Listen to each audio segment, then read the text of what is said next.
Hello, everyone. Welcome to Explore Computer Science. My name is Walapak Tawanapong. I'm a professor of computer science at the Department of Computer Science at Iowa State University. And I'm Robin Lutz, also a professor in computer science. And my name is Tisha Gond. I usually go with Nok to make it easier. I'm also assistant professor in computer science. Great. So 3 of us are here today, and I would like to show you Iowa States at different season because you couldn't get a chance to come here. So in the spring season, I really like it. It's very colorful, beautiful. We have this is Campanile, and then in the winter we have all white snow here. So welcome all of you, and we are excited to talk about Explore Computer Science.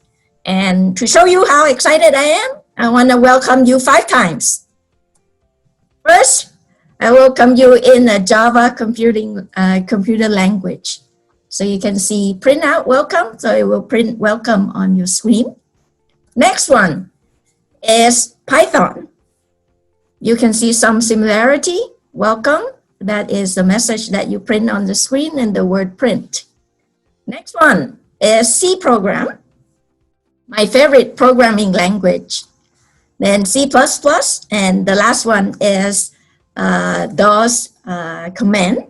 And I use this a lot for system administration purposes.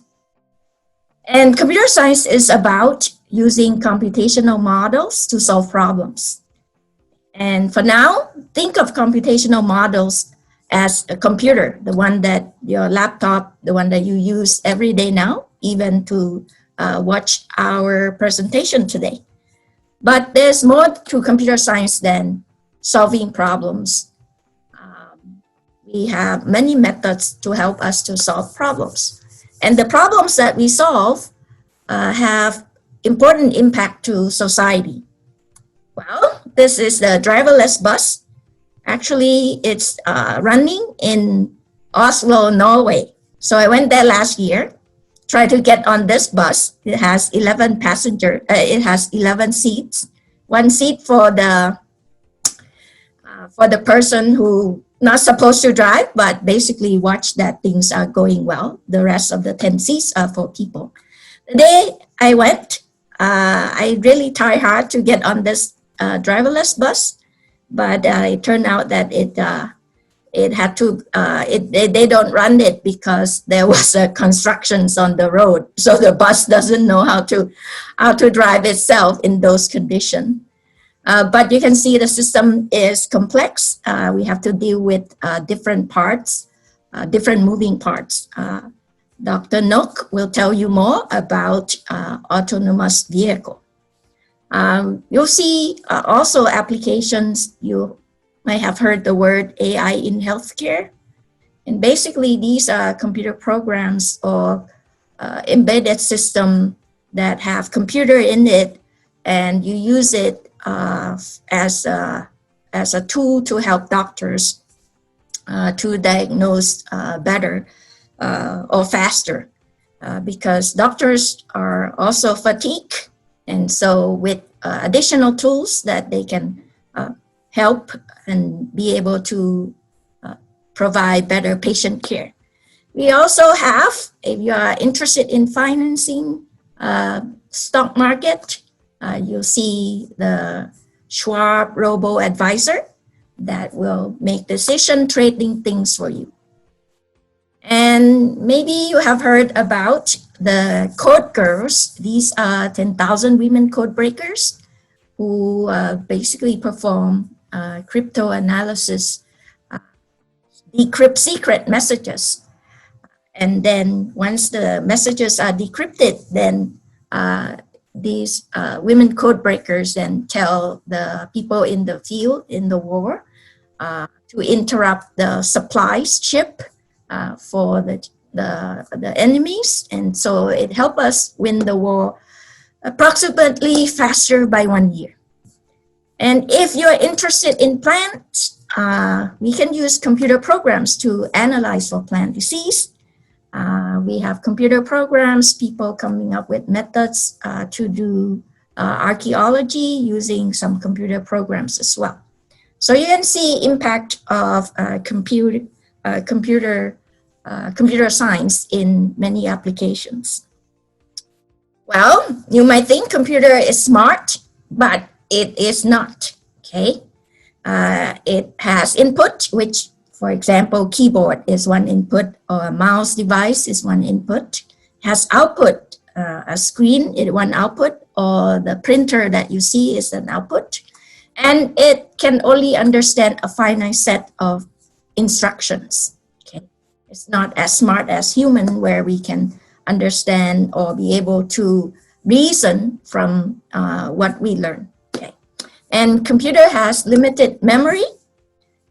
It has central processing unit, or CPU, for all its computation.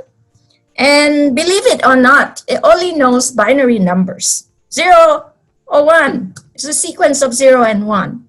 And you might think, oh, that's not true, because you see, like when you type in English, right? And the computer seems to understand it. In fact, it doesn't understand it. Computer scientists are the people who make these computers appear to be smart. So what we do is writing these programs. There are different types of programs you might have heard: Windows operating system, iOS for Mac, Android, or the smartphone apps. And these programs basically help computers to appear to be smart. And in order to write this program, we have to have a precise way so that to write the program so that the computers can act according to our instruction correctly. And this is a simple example. It's a Scratch program. So this program basically tried to simulate this parrot flying, okay? But you cannot put the parrot inside a computer. So you use abstraction. You use an icon image to show that it's a parrot. And then you will change the image icon from big wing up and wing down to show that it is flying. And you do this by repeating this several times, okay? So that's a simple way to explain a computer program, right? And computer scientists are the people who are trained to know how these what we know, computational thinking, which combines mathematics, because computers need some formal languages so that they can understand it, and because they are not as smart, and we need some logical thinking. We need to build things, design software, so that we have some engineering principle to it. Our software are sometimes very complex, so then we need to observe the behavior of the complex system and then make a hypothesis and test our hypothesis.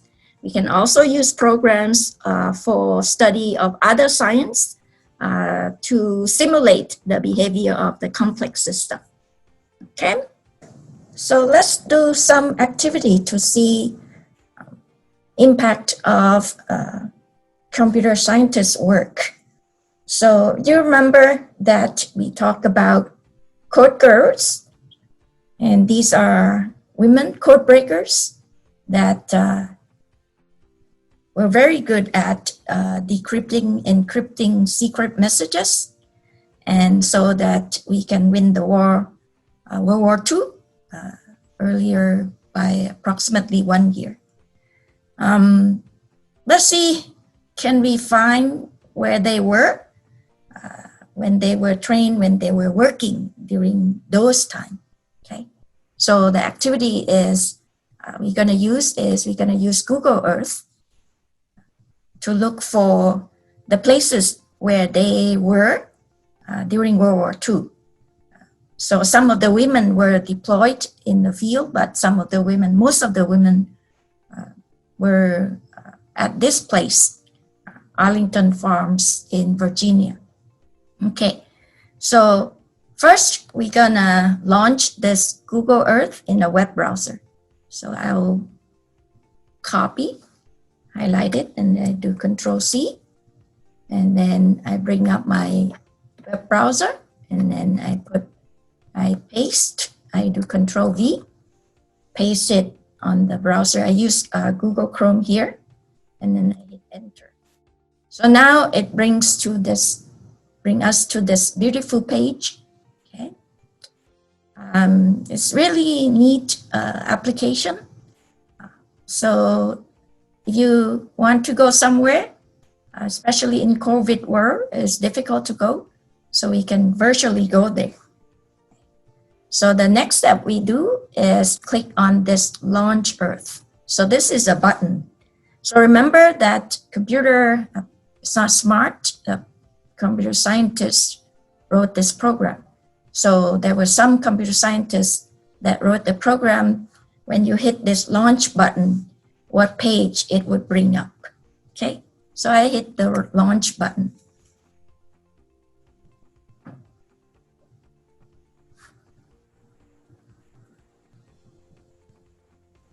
Here I was somewhere. Okay, now I want you to first look at where is your hometown. How Google Earth, how do you see it from Google Earth? So I'll put Ames, Iowa, and in the search box here, and it shows up here. So Ames, Iowa. Let's see where it takes us to, what it shows up. Again, the search box. Some programmers have programmed it that when we type in and hit enter, it will search through a massive database of satellite maps and also associated information here. So this one show Ryman Garden some time ago. Okay. And you see here that you can create a project of your own. Say you want to go somewhere, you are thinking about it, or you want to use it for school, that's fine too. Okay. So I would close this. Okay, let's go there.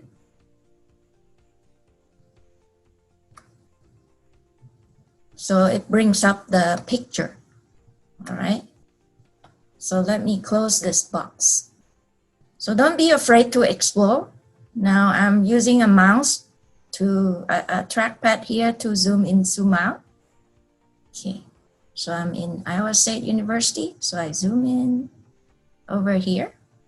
Okay. So this is a top view. You can also select 3D.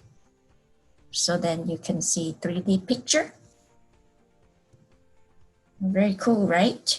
And you see the names associated with all those buildings. This program uses a lot of programmers or computer scientists to find the data from several sources and rendering it to you. Now, if I want to walk on the campus of Iowa State, I can. So I drop this. This is called Pigment. I'm gonna drop. You can drop on. I would drop in the path, the blue line here.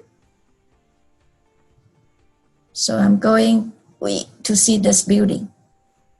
And see, here are some students who were there before when this picture were taken.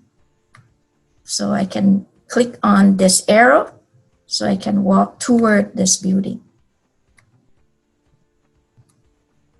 All right. So you can go at different part of the campus through Google Earth. So next, let's search. Just remember that you search using keyword before. So now if I want to search for where our code breakers were during World War II, I put Arlington Farm. I even put, say, Virginia. But it won't show up because the farms was some time ago. Now it's no longer the farm. Oh, I type it. Even I type it correctly, it still doesn't show up. You are not sure whether this is the right place or not. different way to search is to search by latitude, longitude. So I get this latitude, longitude from Wikipedia. Okay, so I do again mark, do a control C, go back, and now I'm going to type it in the search button, search box here. So instead of type the name, now I use latitude, longitude here.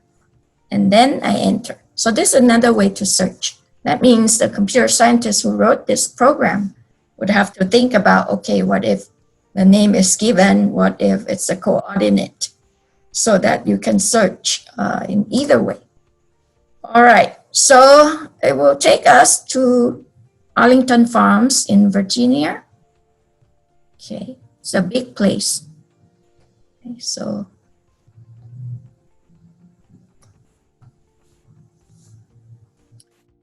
this is where the search land us into. Doesn't look like what we expect to see because it was a long time ago.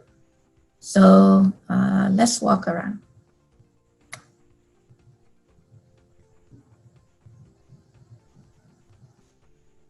So right now it doesn't look like it has any building. Looks like a park.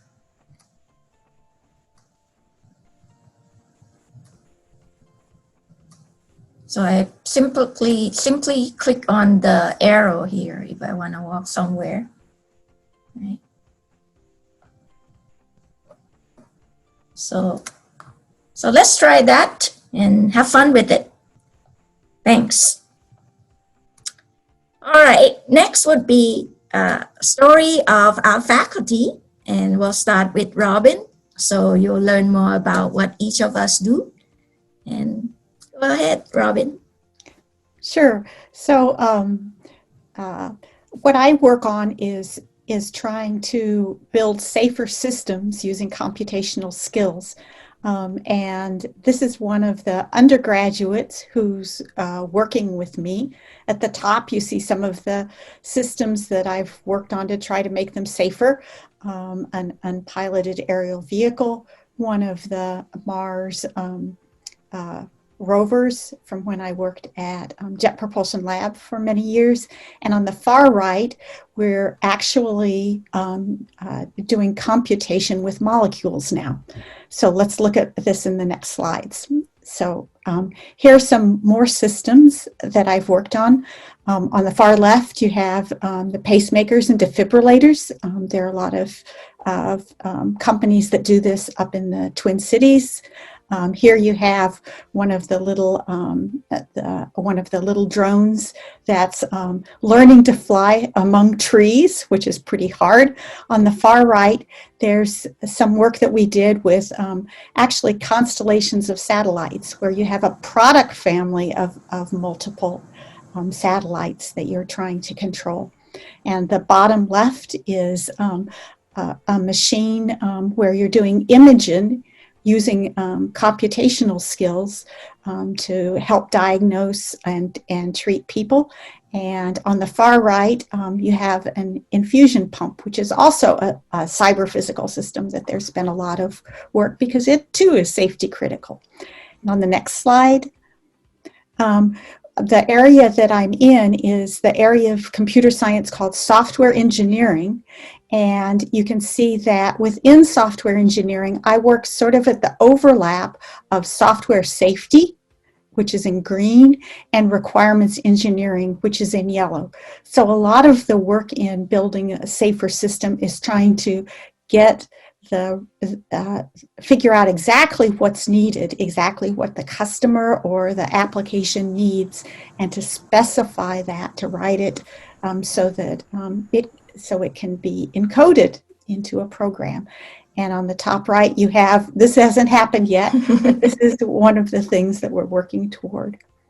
So on the next slide, we see something that I've been involved in for the last several years, and this is what's called molecular programming. So this is actually where you do computation using DNA, and sometimes that's called computing with soup.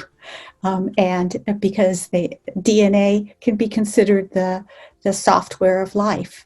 And what we're doing is actually building logics into little devices that can run inside your cells. And on the last slide, we've got here's when we talk about the molecules. Here's the DNA that you will have studied, and this is very, very tiny, but we can program things into DNA. We mix them up in the test tube, and following the program that we've given it, they will self-assemble into what you want. So this is just an example. It looks like a silly example. It's a smiley face. But what it's doing is showing that we can actually build these asymmetric structures where the top and the bottom are sort of different, and get them to work in test tubes and eventually in cells. That is great, Robin. So next we'll have Nook, who will explain to you more about autonomous driving.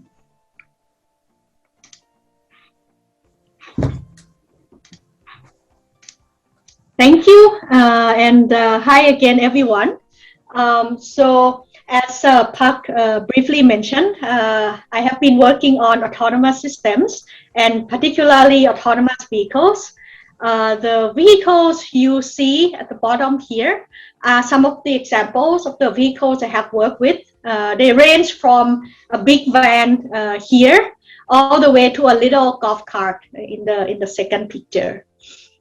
And as you already heard from Robin, these systems are safety critical, right? And another challenge in designing this autonomous system is that they don't only consist of the software component.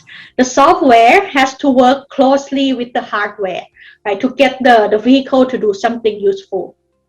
And you might already heard that AI, or artificial intelligence, have been so advanced these days, they can even beat humans in games like Go and chess. But with autonomous systems, applying these new advances is not as straightforward. Because first of all, in a game, if you mess up in designing the system, in the worst case, AI just lose the game, right? There is not much to lose in this case.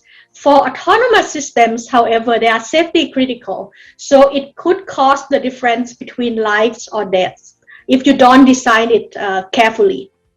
And you might already heard about a few accidents involving autonomous vehicles.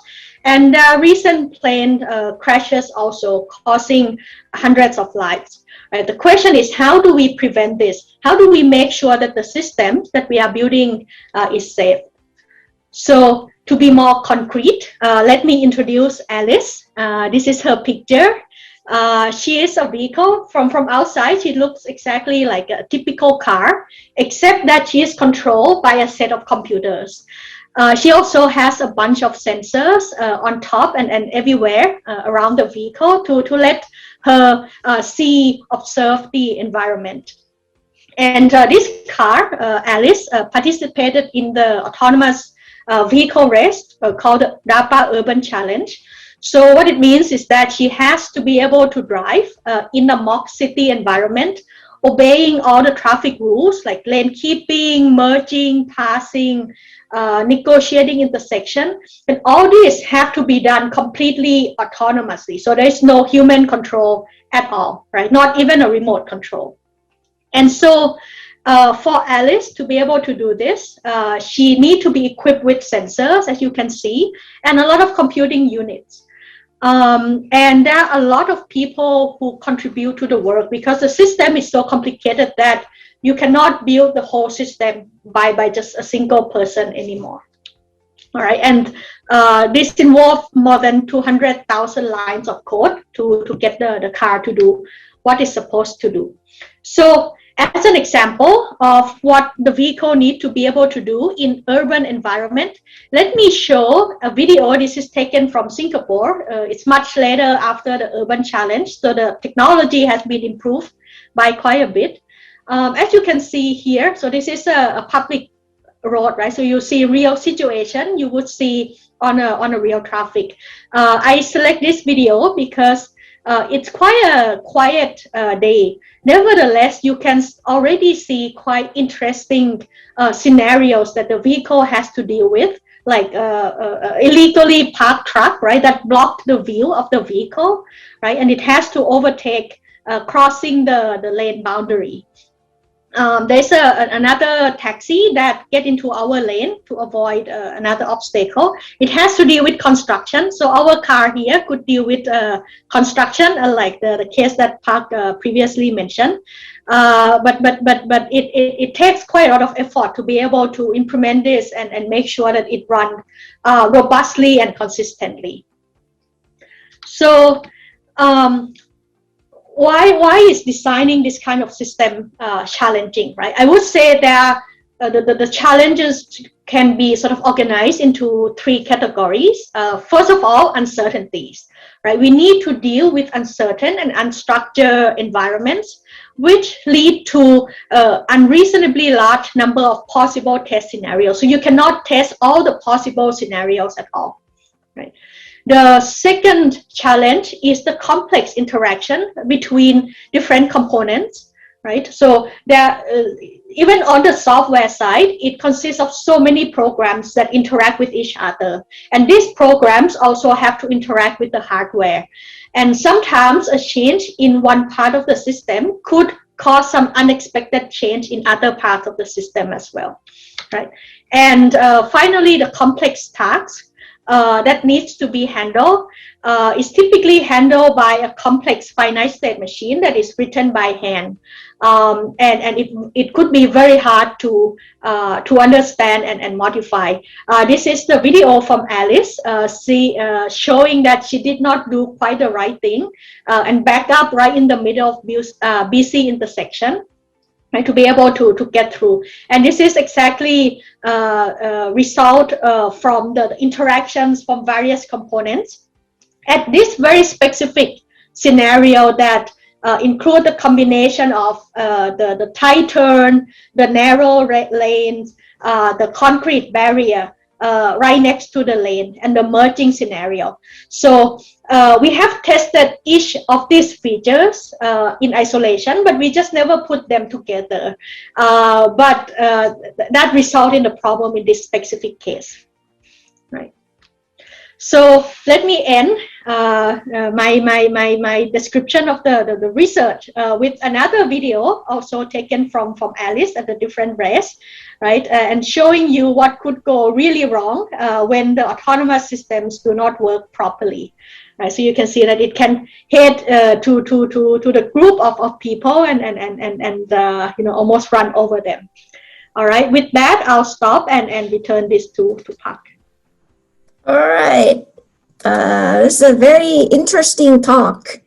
When I put these presentation together, I didn't think that we have a link in terms, but now I see the link in terms of the safety issues in case of Robin and in case of Nook. And all right, next, I'll talk about what I do.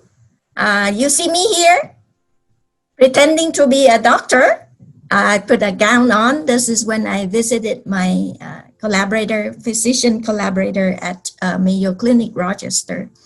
So I went there to see how my system, my software that I developed with a team of students here at Iowa State and also with the experts in colonoscopy, in order to have the software watch the images that the doctor is seeing on the screen. So it's the images of inside the human colon, and then provide a feedback to the physicians how well he or she is doing.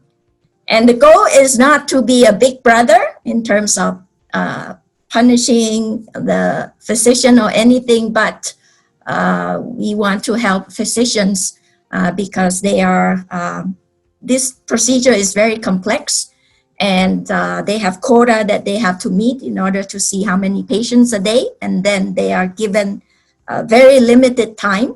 So we want to make sure that the time that they spent on examining the patient is in fact spent very well. And so I went there to look at how my system performs. And the system is basically hooked in with the, it takes images from the medical camera. And so, and then we superimpose our feedback on the screen. And then the doctor just watch that screen and the feedback will show up on the left or on the right, on the side to tell how the physician is doing. And we start with a single place at Mayo Clinic, Rochester. And then we went all the way to China, tried to go to Europe, but well, they have too many regulations. And anyway, we came back to the US, and right now the current trial is in 3 hospitals at University of Washington, in Seattle, University of Minnesota, in Twin City, and Johns Hopkins University. And so, so that's about applied machine learning. Well, people might call it data mining, or they might call it data science, or they might call it AI in healthcare to healthcare applications. But I'm also interested in applying machine learning, data mining to analyze how our elected representatives communicate to the voters. So here I analyze tweets to see the tweets of our state legislators to see what they talk about. Do they talk about issues, what issues they talk about, and then, or do they talk about other things that are not important to their voters. And the top picture, it was me, and you see my back, I was in the virtual world, look around. And so this is a project that one of graduate students whom I was on the committee, he had this project, and I'm supposed to be a test user. And I went in and to see whether his software is giving me the right perception and I can navigate through this virtual world or not. Well, I was lost most of the time, but it was a really fun project. All right. So you might wonder, well, you solve problems. Problems have important impact. Do we get enough money to feed ourselves? Do we have a lot of jobs? Okay, so there are a lot of jobs, lots of jobs. And this number is from U.S. Department of Labor's Bureau of Labor Statistics. And 74% of new STEM jobs through 2022 will be in computing. So lots of jobs. And there are many careers in computing. You might see different terms like software developer, software engineer, data scientist, all of these. And this is a website where you can search and look what are the different careers in computing. And do they pay a lot? Well, this actually, I did this on PayScale. So you can go to this website, PayScale, and search for bachelor degree in computer science, see how much they make. This is average salary, right? 82K, average is 85K, software developer, senior software engineer. This is only bachelor degree, so it's a big number. So it's one of the high paying jobs. So next question you might have is, well, how do we prepare? How do you prepare? If you're interested in computer science at ISU. The 2 things is do well in high school math course, and you can also consider look into your school, whether your school would pay for you to take a course via post-secondary enrollment option. These are the 3 courses that we recommend, and so it gives you the basic background.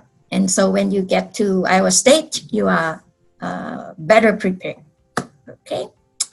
And if you need more information, you can contact our advising office, schedule a campus visit, And so, or send us email.